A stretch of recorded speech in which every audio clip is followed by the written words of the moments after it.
Here's to the builders, the ones who don't wait for permission, the ones who learn at midnight, pitch at sunrise, and fail forward. They're not born with success, they build it.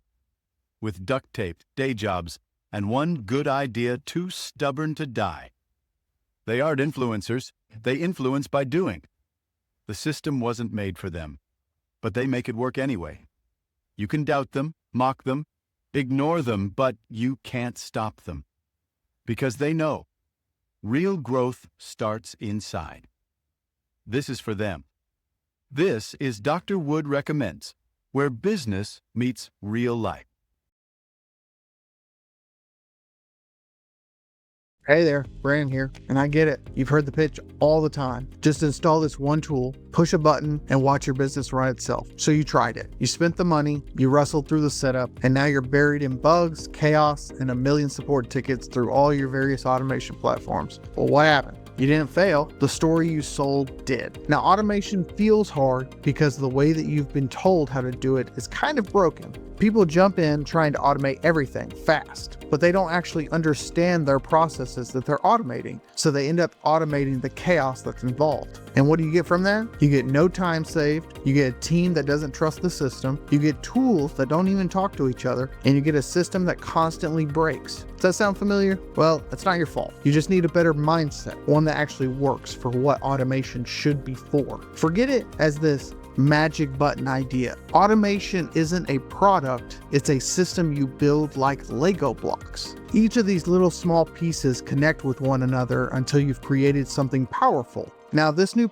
approach is based on something that you start out small, i.e. not all at once. You connect smart tools, not giant SaaS platforms. And then you improve it over time, not having a set it and forget it mentality. Let's walk through the exact framework that could help you automate things and how you can start applying those things today. Step 1, the one-touch rule. You want to start small with one task, one win. I want you to look for something that you do every day in your business that's repetitive and follows a clear set of definable rules. An example of this could be sending a welcome email or generating a recurring report, creating folders for new clients, data entry. Instead of automating a whole workflow, pick one step in this process. Why? Because quick wins will build momentum and confidence. Imagine it like a 1% rule. If every day you increase something by 1% effectively over time, then by the end of the year, you could have 365% increase. Your team sees the value, you see the results, and everyone starts buying into this automation that you've set up for your system. Step 2, creating this Lego block method. Now pick your tools, but don't overcomplicate it. You don't need the all-in-one solution because remember, automation isn't magic. You need small tools that do one thing really well and can connect together. Enter Zapier, or maybe if this then that. These are softwares that are connectors. They help tools talk to each other without code. It's flexible, it's affordable, and you're never locked in. Then step 3, you're going to review and refine the habit itself. When you put together a Zap, for example, in Zapier, you want one Zap to create one solution for one goal, i.e., if something happens, trigger this to do this. And if you can answer that question, it's the same for if this, then that. The formula of automation, if this happens, then I want you to do this. And it's usually in a 1, 2, or 3 line item that you can automate through Zapier or through another SaaS. And ask yourself, after I set it up, is it working as expected? Is it saving me time? Is it confusing for the people that are involved in the process? If the answers to any of these are not what you expect, then you refine it. You're going to end up adding a step, tweaking a message, improving the flow, making it easier. Automation isn't the idea of this one-time job and then it's done. Instead, it's more of the thought of a living system. And with every tweak, it's going to get better, stronger, and smarter, but you can't just leave it. Let's say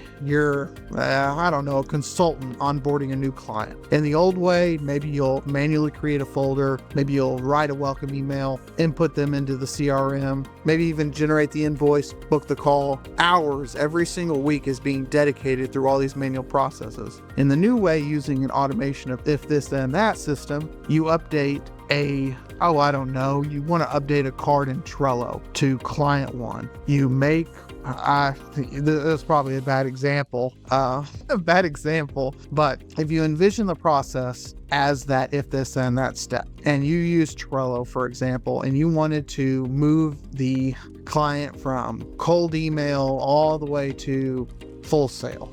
Well, the automation in this process, you can make steps such as auto creating for all of the nuances into the Google Drive. You can use that to then send a custom welcome email based on certain parameters for that client or within that client. You can even pre-draft an invoice through automation by linking it with another one of your CRM services like QuickBooks. And then you have a follow-up trigger where next week, based on if they respond to a certain email or based on even timing, you can book a call, pre-book. So you didn't even have to actually manually book the call, but the trigger makes it to where it automatically does so. And then from there, it can auto filter you over into a specific Slack channel. Now, each of these blocks, obviously you're not going to imagine or create all in one go, but instead it's, I have a need. You got to think of it as I have a need, and this need piles onto the other need. And if I can automate that need over time, all those needs get fulfilled and then become scalable. It's creating a powerful framework for your business. But I digress. Just to lead off, automation can't be this end all be all magical button. It has to be transformational. If you stop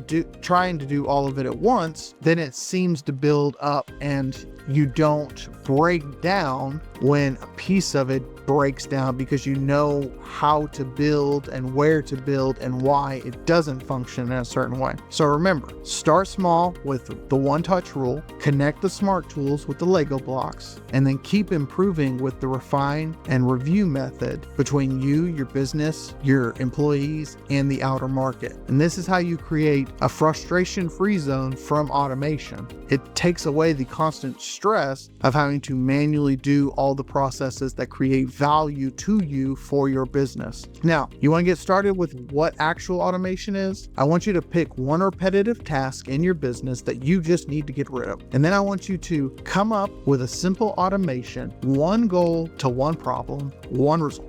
Using Zapier, if this then that, Trello, any of the automation SaaS's, software as a service. Just one. Create it, let it run for a week as a testing. Watch how that small change will unlock a certain amount of hours over time. And then I want you to come back to this video and tell me, what task are you automating? How did you do it? And if it worked out for you, you should probably like and subscribe this video for no fluff business strategies and helping you improve, just like automation, helping you improve over time. Let's simplify business, make it accessible, and help everyone else out. Till next time, see you again. Bye.